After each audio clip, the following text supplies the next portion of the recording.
আয় আব্দুল্লাহ আয়, আয় আমার উম্মত আয়, আজ আমি নবী আমার সম্মান বাঁচিয়েছিস রে, আয় আমি নবী পবিত্র পানি এনেছি, একটু মুখটা হাত কর, আমার হাতের পানি পান করবি, মৃত্যুর কষ্ট হবে না।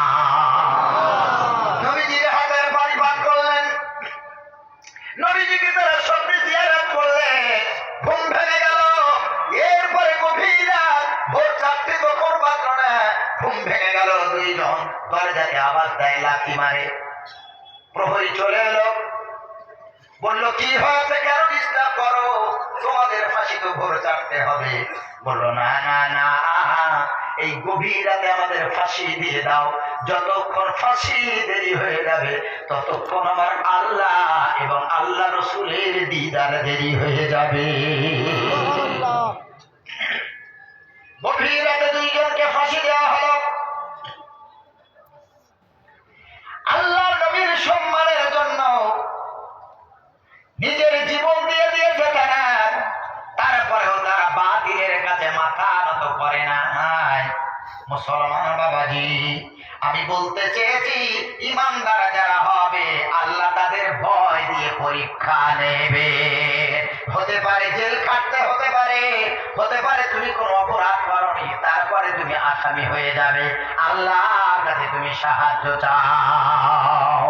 আল্লাহ রাব্বুল আলামিন বলেন, ওয়াস্তাঈনু বিস-সাবরি ওয়াস-সালাহ, আল্লাহর কাছে নামাজ এবং ধৈর্যের মাধ্যমে আল্লাহর কাছে তুমি মাদদ চাও।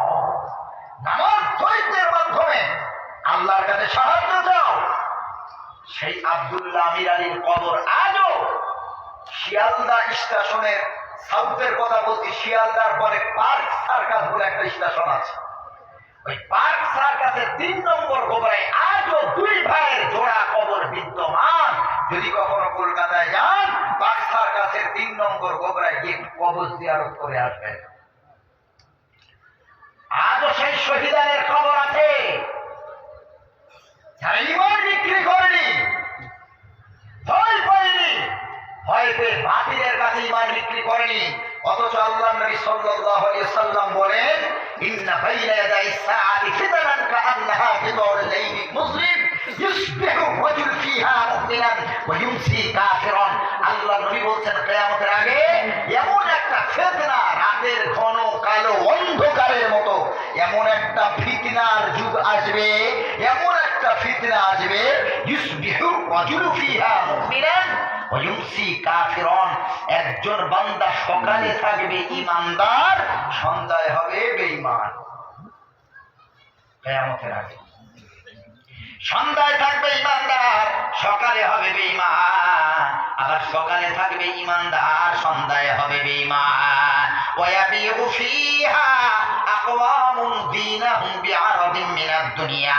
আল্লাহর নবী সাল্লাল্লাহু আলাইহি সাল্লাম বলেন, কিয়ামতের আগে বহু মুসলমানেরা তারা তাদের ধর্মকে পয়সার কাছে, পৃথিবীর স্বার্থের কাছে বিক্রি করে দেবে। আবু দাউদের হাদিস, আল্লাহ নবী বলছেন একটু ভিন্ন শব্দে, ওয়ায়াবিউ ফিহা আখলাকুহুম বিআরাদিন মিনাদ দুনিয়া।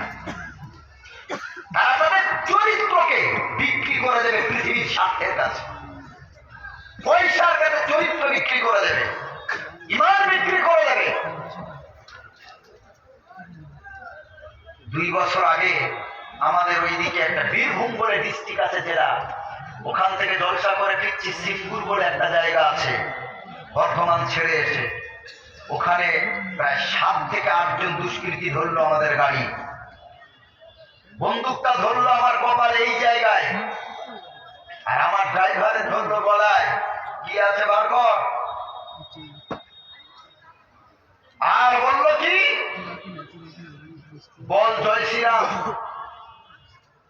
আমি সামনে বসেছিলাম, যদিও জীবন বাঁচাতে বলা যায় আছে, তারপরে বললাম, ভাই টাকা পয়সা যা নেওয়ার নেই, বাচ্চাদের জন্য মিষ্টি কিনেছিলাম বর্ধমান শক্তিগড় থেকে, ওখানকার ল্যাংচা বিখ্যাত মিষ্টি মিহিদানা, সেটুকুও শয়তানেরা নিল।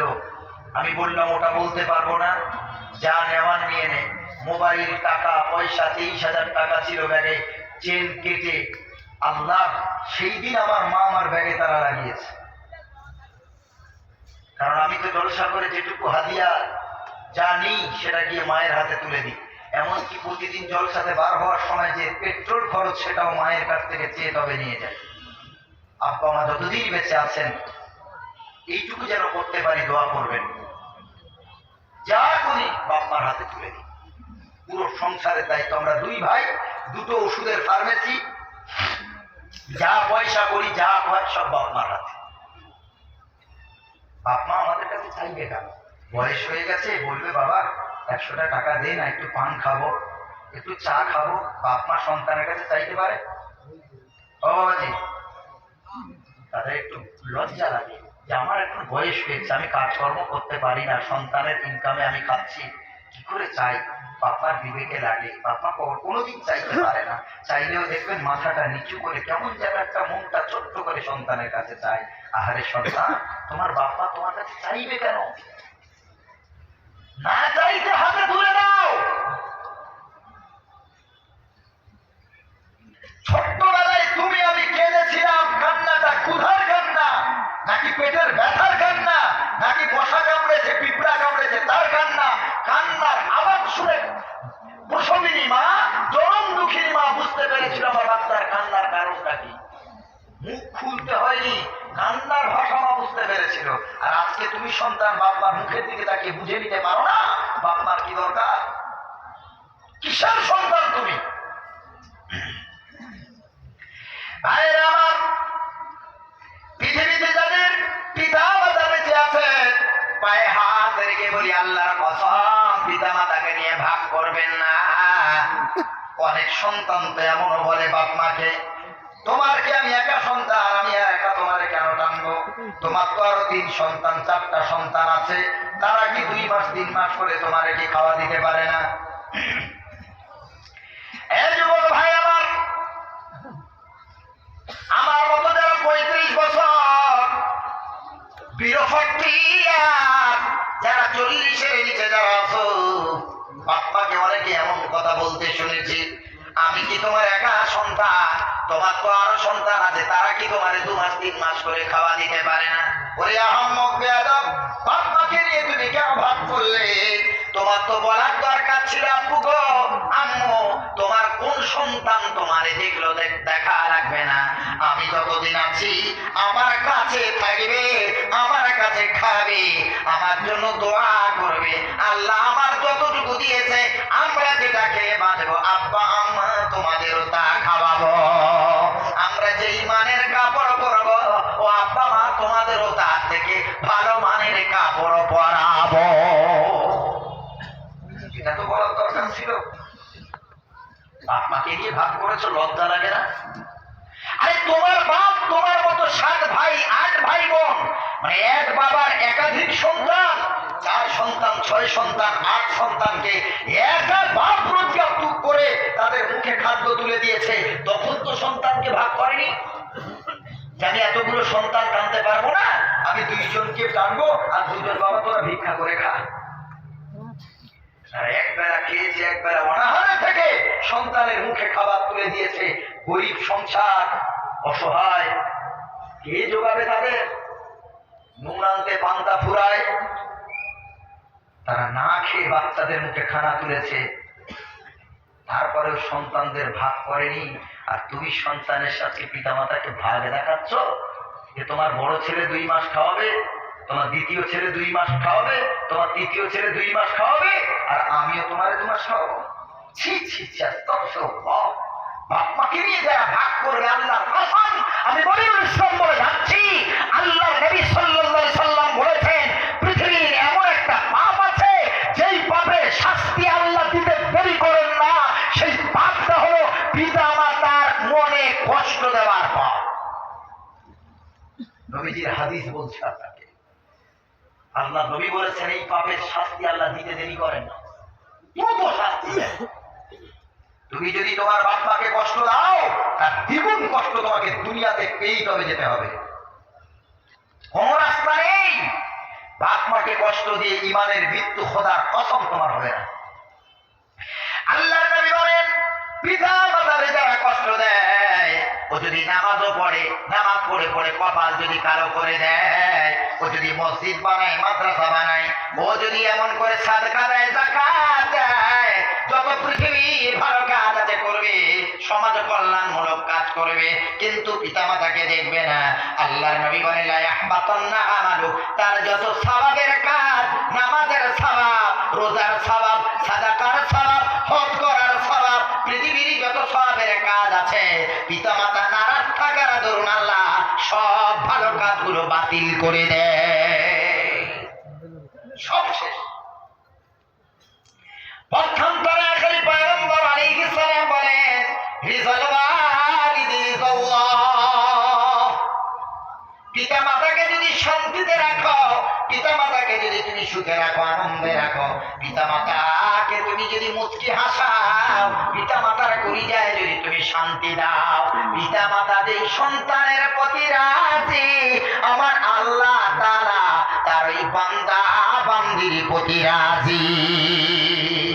পিতামাতা নারাজ তো আমার আল্লাহ নারাজ। টাকা কোটিপতি হয়েছ, পিতামাতাকে খেতে দাও না, টাকা নিয়ে তুমি হজে যাও, কিন্তু পিতামাতাকে ভাগ করেছ, এই হজ তোমার কবুল হবে না।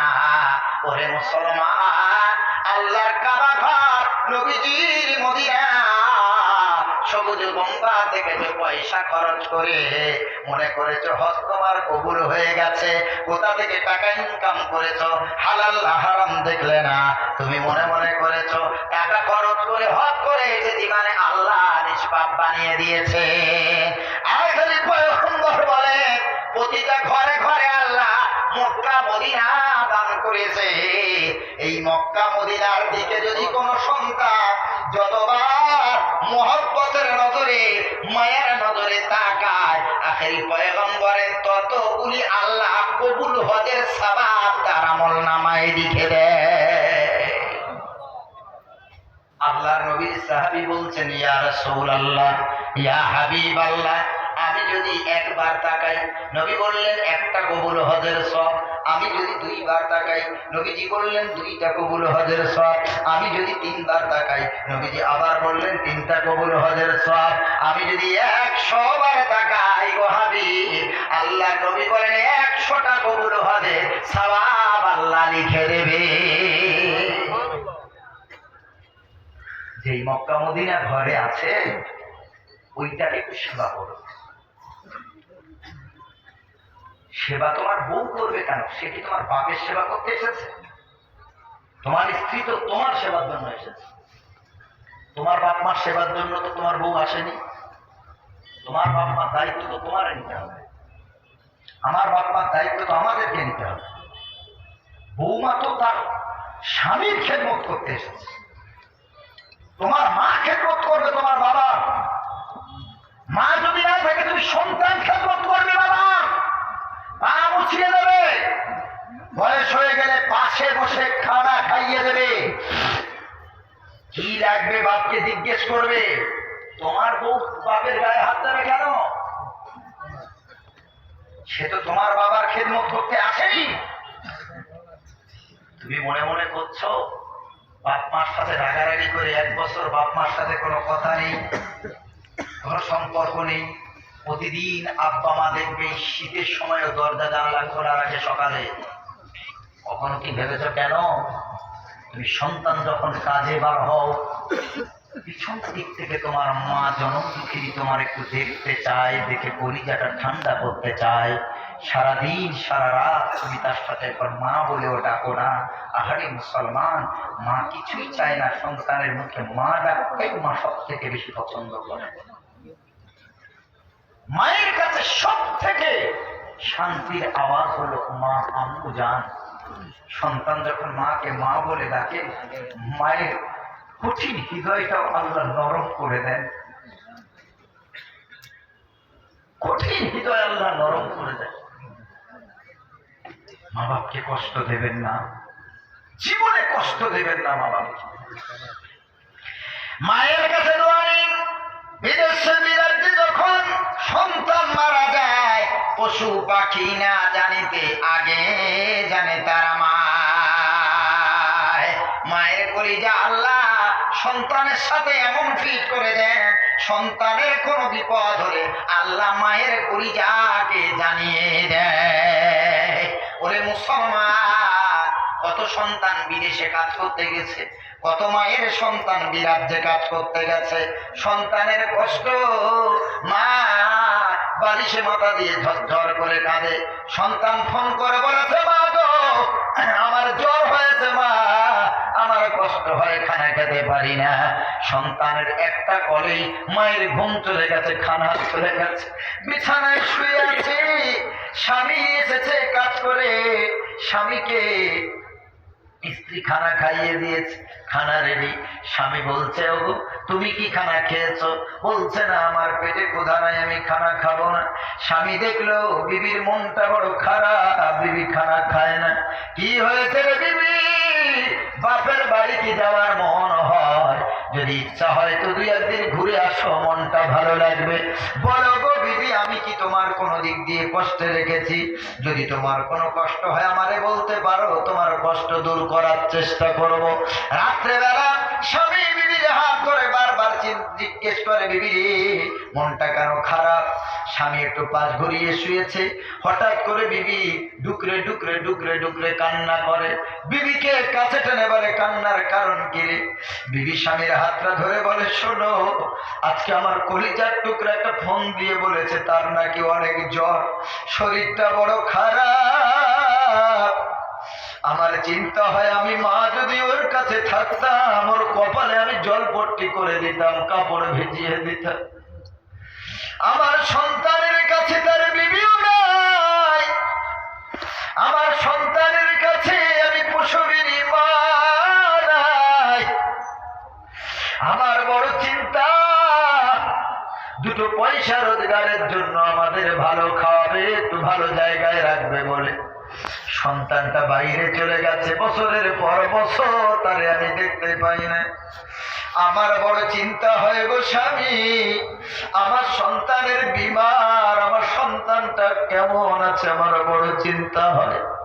জ্বর অবস্থায়ও খেতেও পারে না, সময় মতো কেউ ওরে ওষুধ খাওয়াবে, কেউ ওর একটু গা হাত পা টিপে দেবে, কেউ ওর মাথাটা একটু টিপে দেবে। আমার বড় চিন্তা হয়, আমি তো ওকে জন্ম দিয়েছি, আমি তো 10 মাস আমার পেটে ওরে জায়গা দিয়েছিলাম, তাই আমার মায়া, আমার কষ্টটা বেশি হয় গো স্বামী। আমি খানা খাবো না, আমাকে ক্ষমা করে দাও। আমার সন্তান এই শরীর অসুস্থ অবস্থায় খানা খায় না, তাই আমিও খাবো না। আমাকে একটু সন্তানের কষ্ট বুঝতে দাও। ও মুসলমান বাবাজি, যারা বাইরে পড়ে আছে তাদের মা বাবার কত কষ্ট, তাদের বাচ্চাদের কত কষ্ট। তারা মাসের পর মাস, বছরের পর বছর কলিজার টুকরাকে তারা কাছে পায় না, কোলে নিয়ে একটু আদর করতে পারে না, একটু চুমা দিতে পারে না, আদর করতে পারে না। ভিডিও কল যখন করে বাচ্চা তার আব্বুর সাথে কথা বলে, আব্বার মুখটা দেখে বাচ্চা কান্না করে, আব্বু তুমি কবে আসবে? আব্বু তুমি আমার জন্য খেলনা আনবে গো, আব্বু তুমি আমার জন্য এটা ওটা আনবে। ফোনের মাধ্যমে আব্বাকে চুমা দেয়, আব্বু তার বাচ্চাকে ফোনের মাধ্যমে চুমা দেয়। আব্বু হঠাৎ করে বাচ্চার সাথে ভিডিও করে কথা বলতে বলতে চোখ মুছে গো। স্বামীর এই দৃশ্য দেখে বিবিও কাঁদে, মুখ তুলে কথা বলার মতো আর যেন সাহস পায় না।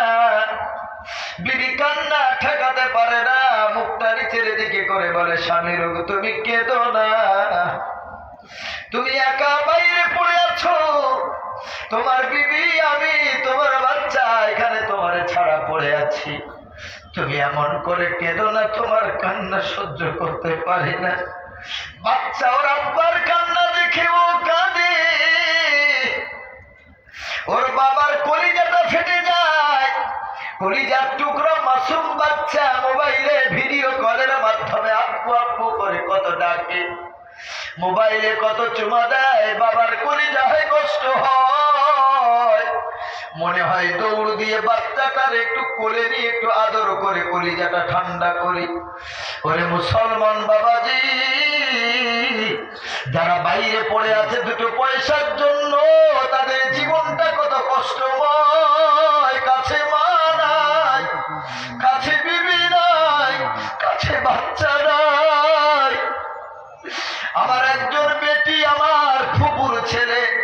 2 বছর আগে ওই কেরালা রাজ্যে কাজ করত, ওখানে মারা গেল। 2 দিন পর লাশটা